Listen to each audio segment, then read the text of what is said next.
Shalom Obracha. Aujourd'hui, Bezrat Hashem, on va étudier un passage de la paracha de Matot. Avant de vous lire le passage, j'aimerais vous poser la question, quels sont les différents sujets qu'on trouve dans la paracha de Matot Masai? Les vœux.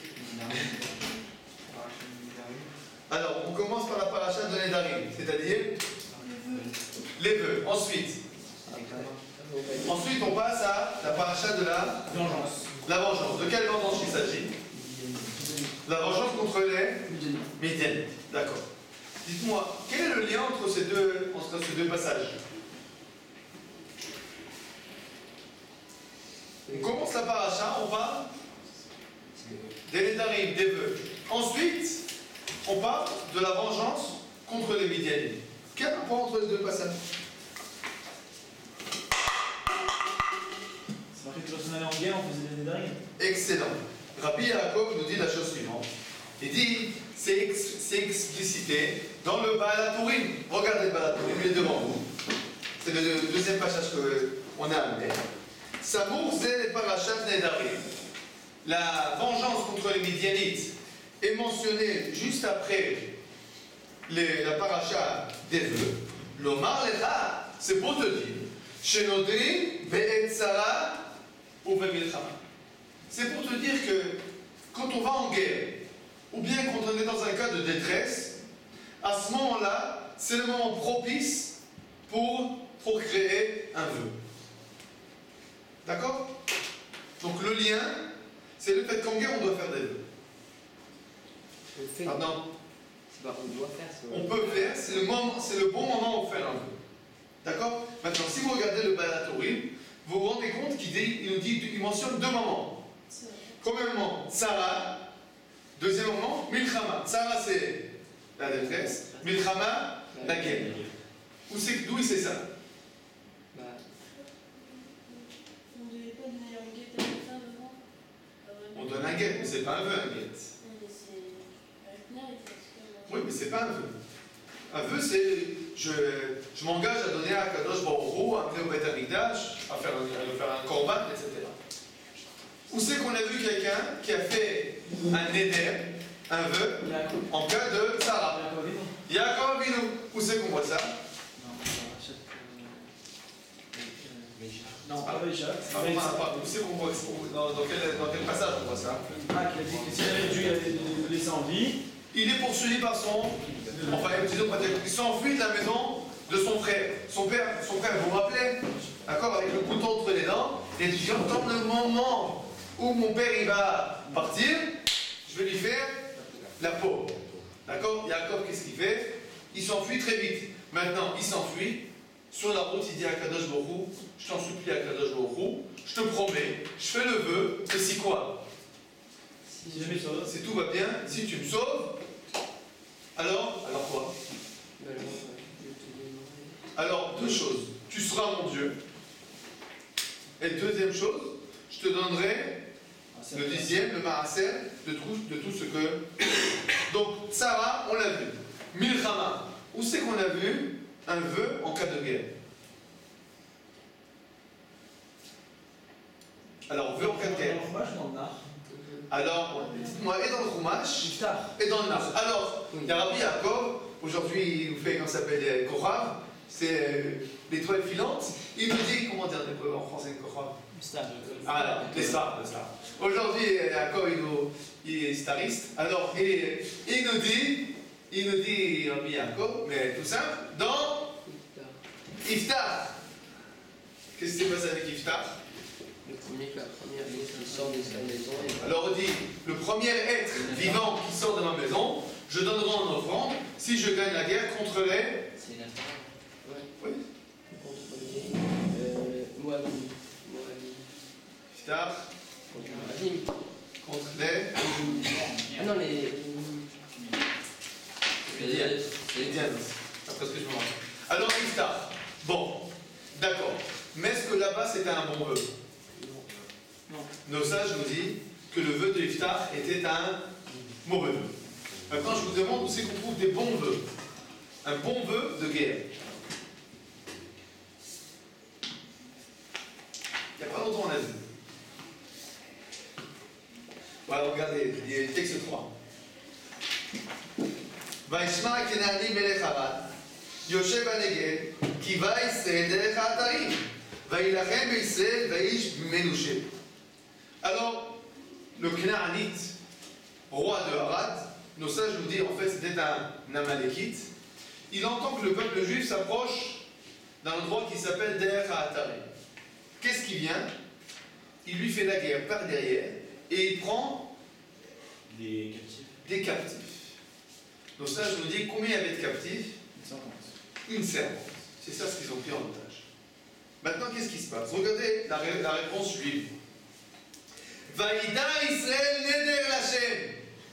Alors le peuple juif a fait un vœu à Akadosh Baruch Hu. Vayoma, et il a dit la chose suivante. Imnaton titen et ta'am hazeh biadi. Si tu me donnes ce peuple-là qui me fait la guerre entre mes mains, ve'acharamti et ta'rehem, je donnerai toutes ces villes, je te les donnerai en offrande. וישמע השם בקול ישראל, הקדוש ברוך הוא écoutait la voix du peuple juif, ויתן הכנעני ואחריהם ותן ותעריהם ויקרא שם מקום חורמה, et la guerre a été totale, et tout était donné en offrande à Akadosh Baruch Hu. Ça c'est dans quel paracha? Chukat. D'accord? Perek Aleph, Kaf Aleph, paracha Chukat. On en a encore vu d'autres endroits?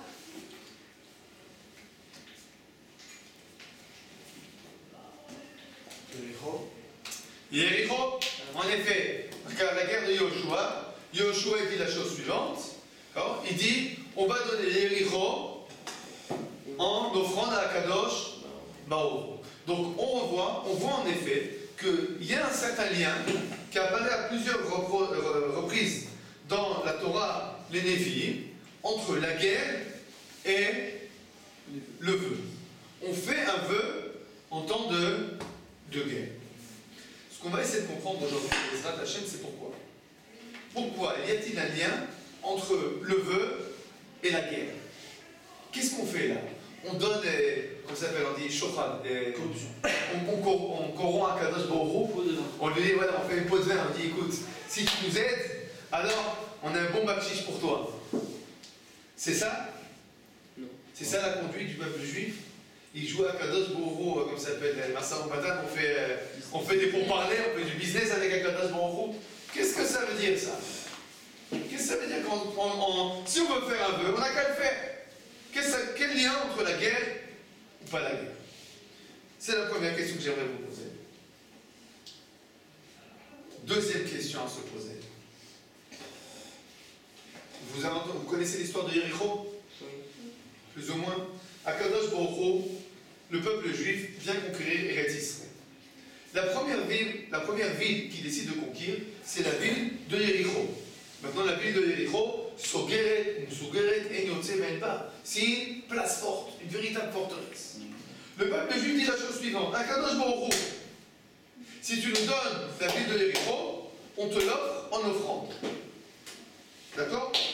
Le peuple juif a fait ce qu'il a fait, a fait 7 tours autour de la ville, etc. Akadosh Baruch Hu a donné la ville de Yéricho en offrande.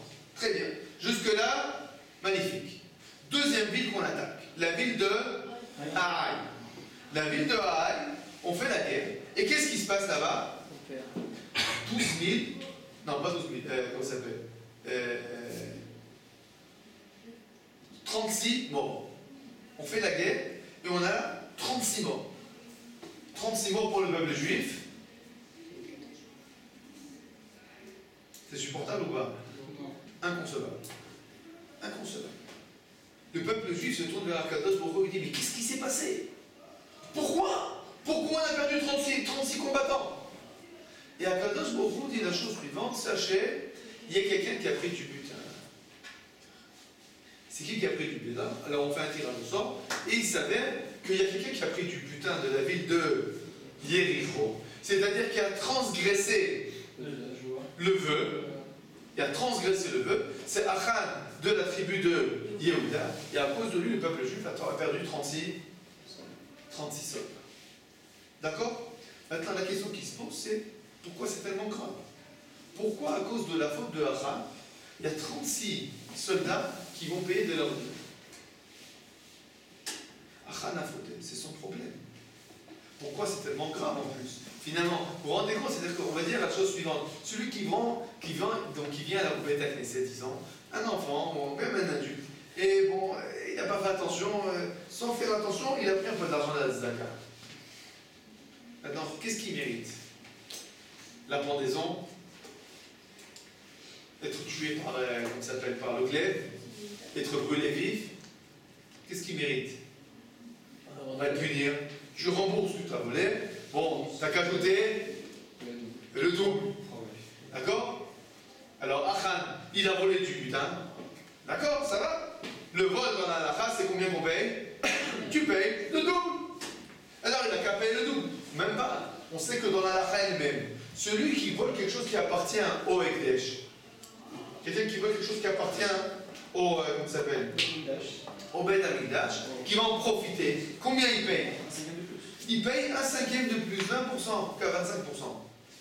Un cinquième de 1000 bas. Ouais. Donc il paye 25% de plus. C'est tout. Alors on a attrapé Achan, on aurait dû dire quoi? 25% de plus, c'est terminé. Et c'est quoi la punition? On l'a tué par Pierre. 36 morts. 36 morts. Et Achan lui-même, on l'a tué après. Mais il a perdu. Lui, sa famille, etc. Et il a fait tout. Pourquoi c'est si grave? Finalement, c'est un chipondage. Quand on attrape Achan, on lui dit qu'il s'avait dit, écoute, il y avait une jolie, comme ça s'appelle, un joli lingot. Il m'a souri, j'ai pas pu lui résister. C'est compréhensible. Qu'est-ce qu'il y a de si grave? Bon. Les questions sont claires? Alors pour essayer de comprendre ça, on va regarder un peu dans notre paracha ce qui se passe. Ouvrons notre paracha, donc parachat Matot, et on va voir qu'est-ce qui va se passer dans la vengeance du peuple juif de ses ennemis.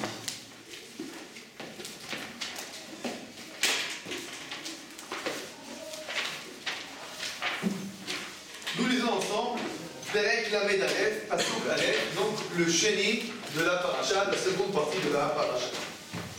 Vaïdaber Adonai en Moshe lemor, Dieu a dit à Moshe, Nekom nikmat bene Israël, met à Médianim.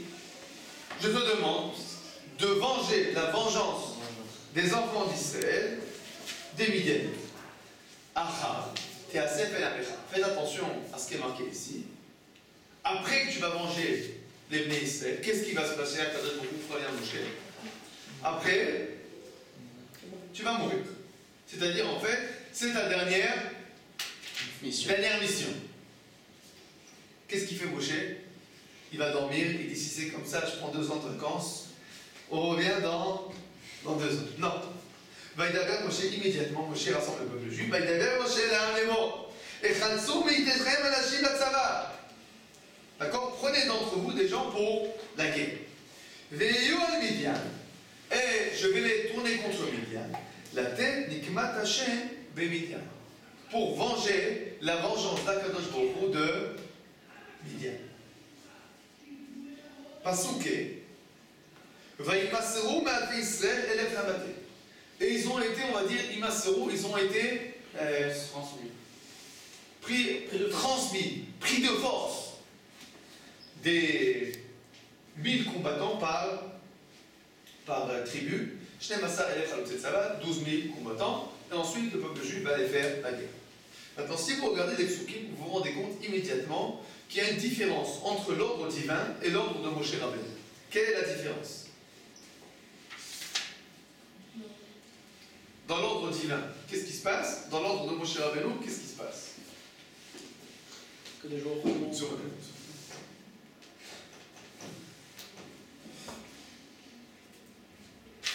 Vous avez une réponse? Quelle est la différence entre l'ordre divin et l'ordre de Moshe Rabbeinu?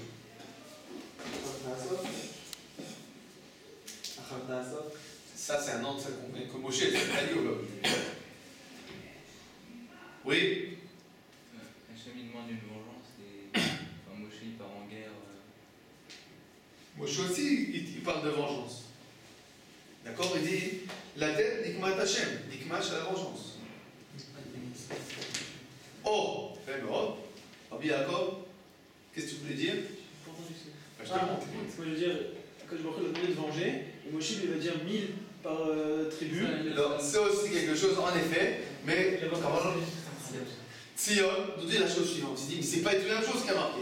Regardez, quand Akadosh Baruch Hu, il dit, je veux que tu donnes la vengeance de qui? Nikmat Béné Israël, la vengeance des enfants d'Israël. Quand Moshe Rabbeinu il parle, il dit, quelle vengeance il s'agit? La vengeance d'Hachem. De quoi il s'agit? C'est la vengeance d'Hachem ou la vengeance des enfants d'Israël? Alors je vais vous dire quelque chose d'extraordinaire que nous dit le Kliyakar. Le Kliyakar dit la chose suivante. Il dit, regarde, les Midianites ont causé 2 torts au peuple juif. Premier tort, ils ont fait en fait, premier tort, disons, ils ont causé 2 torts. Premier tort, un tort à Kadosh Baruch Hu, à savoir, ils ont corrompu le peuple juif, de telle sorte que le peuple juif a finalement fait de la Avodah Zarah. Le peuple juif a fait de l'idolâtrie. On va dire que c'est un blasphème vis-à-vis de Akadosh Baruch Hu. Deuxième problème, ils ont engendré la déperdition de 24 000 juifs de parmi le peuple juif. Puisque, à cause d'eux, il y a eu une épidémie. Et 24 000 hommes ont été tués. Alors, finalement, il y a 2 problèmes. Il y a un problème vis-à-vis d'Akadosh Baruch Hu, un deuxième problème vis-à-vis du peuple juif. Alors, Akadosh Baruch Hu, il vient, il dit à Moshe Rabbeinu, écoute Moshe Rabbeinu, en ce qui me concerne à moi, mon kavod à moi, ça, c'est pas grave.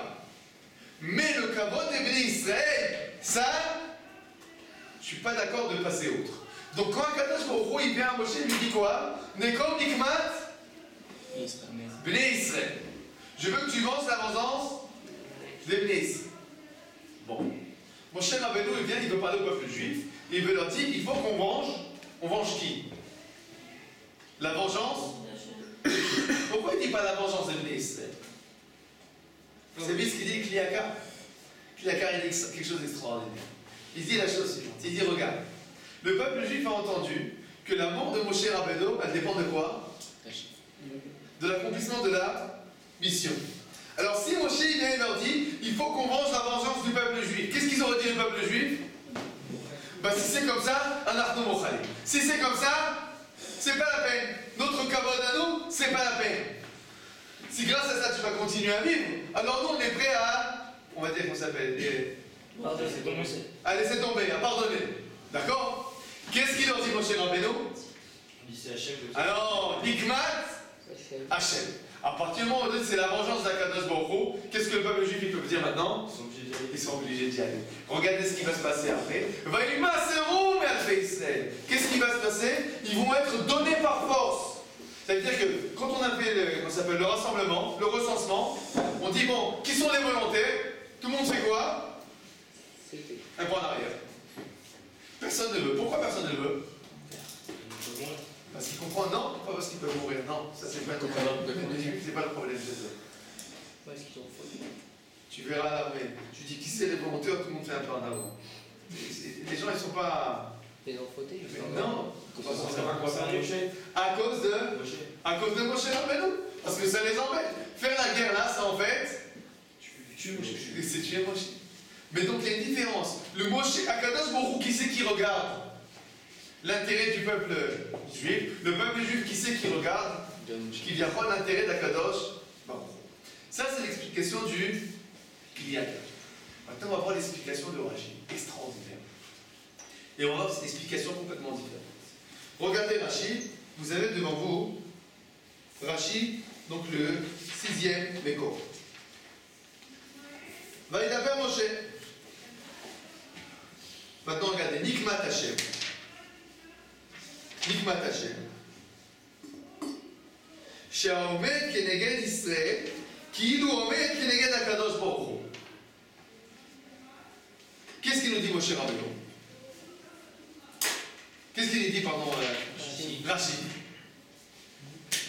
Il dit celui qui se lève contre Israël, c'est comme s'il se lève contre Akadosh Baruch Hu. Qu'est-ce qu'il veut expliquer Rachid? C'est quoi la question de Rachid? Pourquoi Nikmat Hashem? Pourquoi il écrit Nikmat Hashem alors qu'on a marqué Nikmat Ben Israël? Qu'est-ce qu'il dit Rachid? C'est la même chose. Nikmat Hashem et Nikmat Ben Israël à noir, c'est la même chose. Comment il explique ça Rachid? Il dit celui qui se monte contre le peuple juif, c'est comme s'il se montait contre Akadosh Baruch Hu. On va dire ça de façon différente. Quand un goy, il vient faire la guerre au peuple juif. Pourquoi il lui fait la guerre? C'est tout simple. On a volé aux Palestiniens leur terre. Alors ils viennent et ils nous font la guerre. C'est clair ou c'est pas clair? C'est clair. Et les Iraniens? Qu'est-ce qu'on leur a fait aux Iraniens? Qu'est-ce qu'on leur a volé aux Iraniens? Pourquoi ils veulent nous exterminer tous les jours? C'est le dieu des pays. Non, c'est ni sympa, ni après. Qu'est-ce qui se passe? En fait, ce qu'il faut comprendre, c'est que même les Palestiniens, c'est comme les Iraniens. À savoir, les Iraniens, ils nous aiment pas parce qu'on prend leur terrasse, c'est pas du tout le problème. Ils nous aiment pas pour une seule et bonne raison. Parce que nous sommes juifs et que notre drapeau, c'est quoi? Nous voulons accomplir la volonté divine sur terre. Alors, cette volonté divine que nous sommes responsables d'accomplir sur terre, qu'est-ce qu'elle en fait? Elle les empêche, on va dire comme ça, elle les empêche, elle les embête, elle les enquiquine. Et maintenant, attaquer Akadosh Baruch Hu, ils peuvent? Non. Non. Qu'est-ce qu'ils font? Ils attaquent le peuple juif par interposition. En gros, je vais dire ça en français tout simple. Il n'y a pas de guerre contre le peuple juif qui ne sont pas des guerres de religion. Toutes les guerres contre le peuple juif sont des guerres de religion. Aujourd'hui, ce n'est pas du tout classique. On n'aime pas du tout dire que la guerre entre les Palestiniens et les Juifs, c'est une guerre de religion. C'est pas du tout une guerre de religion, c'est un problème territorial. Mais qu'est-ce qui se passe? Quel problème territorial il y a entre les Arabes et les Juifs en France? Et quel problème territorial il y a entre le peuple juif et les Iraniens, qui ont 3 Juifs dans leur pays? Et quel problème territorial il y a eu entre les Marocains et les Juifs? Et quel problème territorial il y a eu entre les Allemands et les Juifs de Pologne? Ou bien les Juifs de Russie? Ou les Juifs d'Algérie? Quel rapport? Quel problème territorial? Ce qui se passe en fait, c'est que quand un peuple, un goy, il attaque un juif, c'est pourquoi qu'il attaque? À cause de son judaïsme. À cause du fait qu'il y a marqué, il dit, je suis représentant d'Akadosh Baruch Hu sur terre. Qu'est-ce qu'il nous dit, mon cher Rashi? Il nous dit, c'est quoi Nikmat Hashem? C'est Nikmat Ben Israël. La vengeance d'Akadosh Baruch Hu, c'est la vengeance du peuple juif. Et la vengeance du peuple juif, c'est la vengeance d'Akadosh Baruch Hu. Pourquoi? Parce que celui qui attaque le peuple juif, c'est en fait qui veut attaquer Akadosh Baruch Hu. Et celui qui veut attaquer Akadosh Baruch Hu, comment il le fait? Il attaque le peuple juif. On n'aime pas dire ça. Ça nous met mal à l'aise. Surtout dans la société occidentale. La dernière chose qu'on a envie de dire, c'est que les musulmans font une guerre de croyance contre les Français en France. Pas du tout. Pas du tout. Qui c'est qui parle de... Comment ça s'appelle comment on va croire que les musulmans, ils veulent, comme ça s'appelle, conquérir la France? Mais pourquoi? Non. Ils sont pas bien en France. Ils sont pas bien. Les allocations familiales sont trop basses. Ils n'ont pas suffisamment de travail. Il y a du racisme. La dernière chose qu'on va vouloir dire, c'est quoi? C'est qu'il y a une guerre de religion. Mais la vérité, c'est exactement ce qu'il y a. Ça s'appelle en un seul mot, une guerre de religion. Maintenant, nous, on n'est pas dupes. Akadosh Baruch Hu lui dit de façon très claire, et Rachid nous dit déjà, il y a de cela plus de 1000 ans, et il dit ça au nom de nos sages. Ça n'existe pas, ça, une guerre contre le peuple juif, qui n'est pas une guerre de religion. On voit les Arabes. On va dire qu'ils veulent aller contre Dieu, a priori. Ah, non, ils veulent aller contre la représentation de Dieu que nous représentons. Bah ouais, avec Dieu. Non, évidemment. Ils ont un problème avec le Dieu des Juifs. pas bien saisir la nuance. Tout simplement. Comment le juif représente Le juif représente Dieu. Le juif représente une exigence morale divine. Cette exigence-là, morale divine, c'est elle qui dérange. D'accord? Bon. Une fois qu'on a compris ça, on va essayer de comprendre maintenant tout ce qu'on a posé comme question. Dites-moi, pourquoi quand nous on va en guerre, la Torah nous dit, c'est bien, c'est positif de faire un vœu. Quelle est la logique de faire un vœu quand on va en guerre? Ah, c'est pour dire, pour avoir une protection. Alors, je reviens un peu à l'idée de, on donne du bachich à Kadosh Baruch Hu. Pour Hachem, si c'est une guerre de religion. C'est quoi? Pour Hachem. C'est pour Hachem. C'est-à-dire, quand on fait un vœu, ça veut dire quoi? On dit à Kadosh Baruch Hu, écoute, cette guerre-là, nous on l'a subie. Mais pourquoi on l'a subie? Pour toi, à cause de toi. Alors, viens, on fait quelque chose de tout simple. C'est ta guerre, et tu prends le butin. C'est-à-dire que le fait de donner le butin à Kadosh Baruch Hu, ça veut dire quoi en fait? C'est lui dire, puisque c'est ta guerre, alors toi fais la guerre, et toi prends le butin. Vous comprenez? C'est-à-dire qu'on vient en faire la guerre. Alors on peut dire la guerre c'est notre problème. On peut dire non, la guerre c'est pas notre problème, c'est pas vrai. Nous on n'a jamais été le problème. Le problème c'est quoi? C'est ce qu'on représente. Alors si déjà le problème c'est ce qu'on représente, et qu'on en est conscient, on dit à Kadosh Baruch Hu, puisque c'est ta guerre, Vakasha, prends ton butin.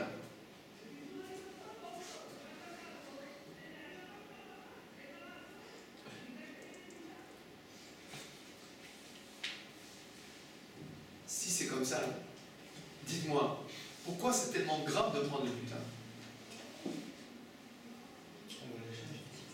On va lâcher. On a dit que vous voulez à Kadosh Baruch Hu, c'est pas grave. Tu payes un cinquième quand tu vas à la Kadosh Baruch Hu. On va, on lui donne des conditions. On lui demande son aide, on l'appelle. Alors, on n'a pas le droit d'être blanc, on n'a pas le droit de faire. Alors c'est du vol. C'est changer la cause de la guerre. C'est changer la cause de la guerre.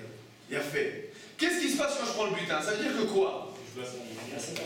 C'est qu'en fait, ce butin à quoi? C'est mon butin, c'est moi qui ai fait la guerre. J'ai gagné la guerre, ça me revient de droit. Qu'est-ce qui se passe si tu dis j'ai gagné la guerre, ça me revient de droit?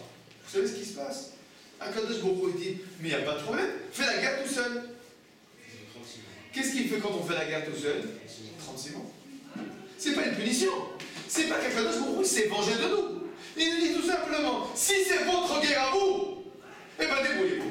Moi j'ai pas de problème. Si vous dites que c'est ma guerre à moi, alors je vous aide. Alors qu'est-ce qui se passe quand Akadosh Baruch Hu il fait la guerre? Alors il fait, comment ça s'appelle? Il fait tomber les murailles, au son du chauffard, tout s'écroule, il n'y a pas de mort. Ça c'est très bien. Mais si vous voulez faire votre guerre à vous, alors qu'est-ce qui se passe? Ben la guerre, comme à la guerre, il y a des morts dans une guerre normale. Il y en a qu'un qui Hein? Oh, s'il y en a, c'est une très bonne question. S'il y en a un qui a voté, ça veut dire quoi? Ça veut dire que le message n'était pas clair au sein du peuple juif. Si tu comprends que c'est pas ton butin, pourquoi tu le prends et t'appartient pas?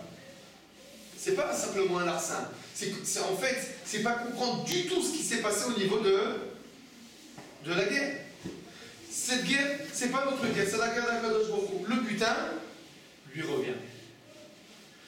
Achan qui prend le butin, il dit en fait, ce moi j'ai combattu, ça me revient de droit. Akadosh Baruch Hu dit non, c'est pas vrai, c'est pas toi qui as combattu. Si tu combats tout seul, pas cacha. On va voir ce qui va se. Ah, pourquoi le tuer? Hein? Pourquoi le tuer? Parce qu'à cause de lui, il y a eu 36 morts. Si le message n'avait pas été passé, il y en a plusieurs qui volaient. Si le message n'était pas passé dans le peuple, il y en aurait plusieurs qui auraient volé. Excellente question. Donc ça, je vous dis la chose suivante. Pourquoi finalement Achan a été tué avec sa famille?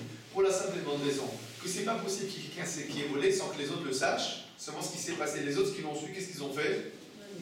Ils se sont tus. Ça veut dire quoi qu'ils se taisent? Ils acceptent. Ils acceptent, ils approuvent. D'accord? Ils approuvent par le silence. D'accord? Donc, la question est bonne et nos sages y répondent. D'accord? Donc, le vœu et la guerre, en fait, sont intimement liés et de façon très profonde, c'est important que nous comprenions ça. Quand le monde nous fait la guerre, ce n'est pas notre guerre. Donc, évidemment, quand un juif lui fait la guerre, la première chose qu'il fait, c'est quoi? Un vœu, d'accord? Évidemment, une prière. À savoir, tourner ses yeux vers Akadosh Baruch Hu, lever ses mains au ciel. commencer à lui dire, Ribono Shelam, je sais que cette guerre-là, c'est pour toi. Alors aide-moi. C'est moi qui prends le fusil, je prends le tank, je prends tout ce qu'il faut. Je fais ce qu'il faut faire en tant qu'être humain. Mais c'est clair que cette guerre, elle est à qui? Elle est à toi, elle n'est pas à moi. Quand on fait la guerre comme ça, alors bon, Hachem, ce qui se passe, c'est qu'en effet, on a une aide extraordinaire d'Akadosh Baruch Hu. Je ne sais pas si vous savez, comment ça s'appelle, à la dernière guerre, comment ça s'appelle, Soukeitan, d'accord. Il y a plein de juifs qui se sont ramenés, qui sont partis ramener la il faut leur donner des titiot. D'accord. Vous savez comment ils appelaient les titiot? Comment ils appelaient les titiot? Magen? Non, c'est pas titiot Magen, ils s'appelaient Sharpat Tzitzit. Ah. Alors, Sharpat en hébreu, c'est le, comment ça s'appelle, c'est le gilet pare-balles. Alors ils appelaient ils appelaient le tzitzit Sharpat Tzitzit, c'est-à-dire que le gilet pare-balles tzitzit. C'est quoi? C'est une amulette? On a transformé le tzitzit en une amulette? Non, c'est pas du tout ça. C'est de façon profonde de comprendre qu'on ne se bat pas pour nous. On se bat pour ce qu'on représente. Et pourquoi il y a eu des morts alors? Évidemment, on n'est pas aujourd'hui à l'époque de Yoshua, mais je peux te dire de façon commune que c'est évident que tout ce qui s'est passé à l'époque de, comment ça s'appelle, de Tzouketan, il y a eu énormément de Nissim. D'accord? Le plus grand nez qu'il y a eu, c'est les 13 Mechavlim qui ont été tués au début du Mifsa. Vous connaissez l'histoire ou pas? Dans le champ. Vous connaissez, vous avez entendu parler d'histoire extraordinaire, d'accord? C'est des choses que c'est inconcevable, mais c'est comme ça que ça marche avec Israël, c'est comme ça que ça marche avec le peuple juif. Ceux qui ne connaissent pas l'histoire du champ, alors après le cours, on peut poser la question. D'accord? Mais c'est une histoire extraordinaire. Un des Nessim qui s'est passé à la guerre de. Maintenant, je vais terminer par une petite histoire. L'histoire vraie. Vous avez entendu parler du Rav Israël Meir Lau? C'était qui le Rav Lau? C'était aujourd'hui, c'est le grand rabbin de Tel Aviv. Il y a de ça quelques années, c'était le grand rabbin d'Eretz Israël. Vous avez entendu parler du Rav Shlomo Zalman Auerbach?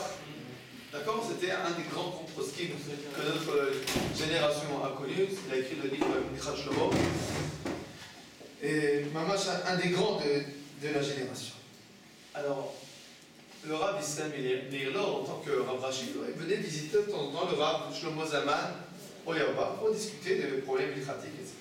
Un jour, le Rav Israël Lau vient voir le Rav Auerbach, lui pose des questions sur tel et tel problème, et il lui dit, en passant, bon, demain, Bezrat Hashem, je vais aller faire Kivrei Tzadikim.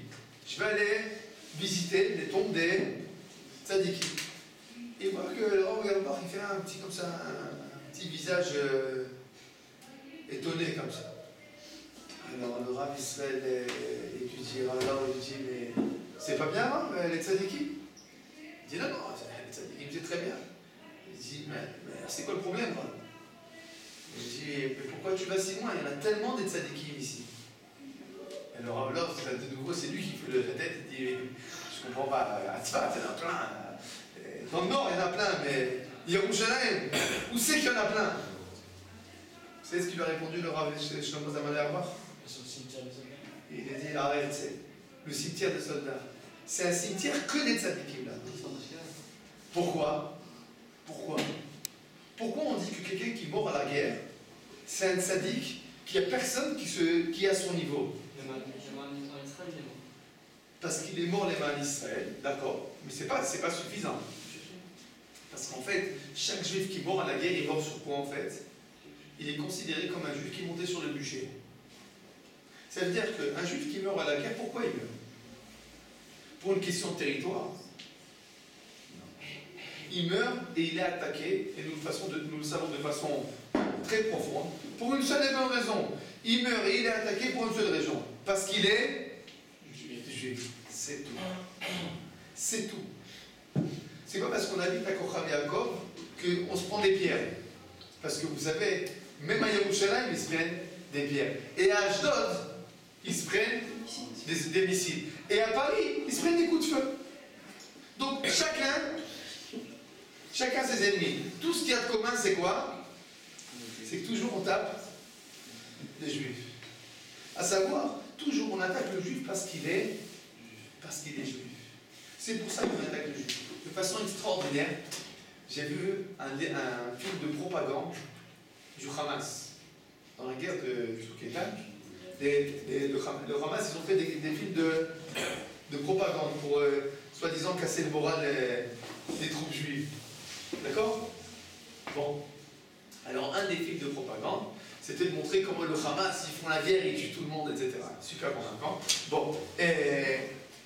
Maintenant, ce qui était intéressant de voir, c'est dommage, j'aurais dû vous amener le film pour le voir. C'est comment ils représentent les Chayalim juifs. Vous avez vu? Alors, les Chayalim juifs, comment ils les représentent? Ils sont tous avec des grandes redingotes, des PO, des grands chapeaux et des fusils. Et tu te dis, mais c'est pas possible. Mais ils ne comprennent pas que ici ça marche pas comme ça. Mais qu'est-ce que ça veut dire? Qu'est-ce que ça veut dire en fait? C'est très profond. Qu'est-ce que ça veut dire? Comment eux ils conçoivent leur guerre? Contre le juif. Ils conçoivent leur guerre contre le juif. Maintenant pour eux c'est qui le juif? Le Khayal ou pas Khayal c'est pas important. Pour eux le juif c'est quoi? C'est le juif pratiquant. C'est celui qui fait les Torah en mitzvot. C'est ça le juif, c'est ça la cible. Maintenant pour eux, celui on va dire, qui est rasé, pas la kippa, 2 boucles d'oreilles et la queue de cheval, c'est quoi? C'est un juif déguisé. Il a pris des sabbats par quelqu'un d'autre. C'est tout. C'est tout. Il a tout pris des sabbats par quelqu'un d'autre. Mais en fait, c'est un juif. C'est le même. C'est tous les mêmes. C'est tous des représentants de la volonté divine sur terre. Et c'est ça qu'on attaque. Et donc, le Rav Shlomo Zalman Auerbach, il dit, tu veux des tzadikim? Mais j'ai un cimetière là-bas, c'est tous ces tzadikim. C'est quoi le cimetière où il n'y a que des tzadikim? À Herzl. Ça va, Herzl? Là-bas, c'est un cimetière où il n'y a que des tzadikim. Et c'est exactement en fait ce qu'on voit dans notre paracha. Nekom, Nikmat, Hashem, Med Ben Israël. Quand on va faire la vengeance des Israël, c'est en fait faire la vengeance du nom divin qui a été attaqué et profané. Bezrat Hashem, je vous souhaite à vous tous d'avoir le mérite de vous battre pour le peuple juif et de cette manière-là, de vous battre pour la volonté d'Akadosh Baruch Hu dans son monde. Bon, pardonnez les Olam. Amen et Amen.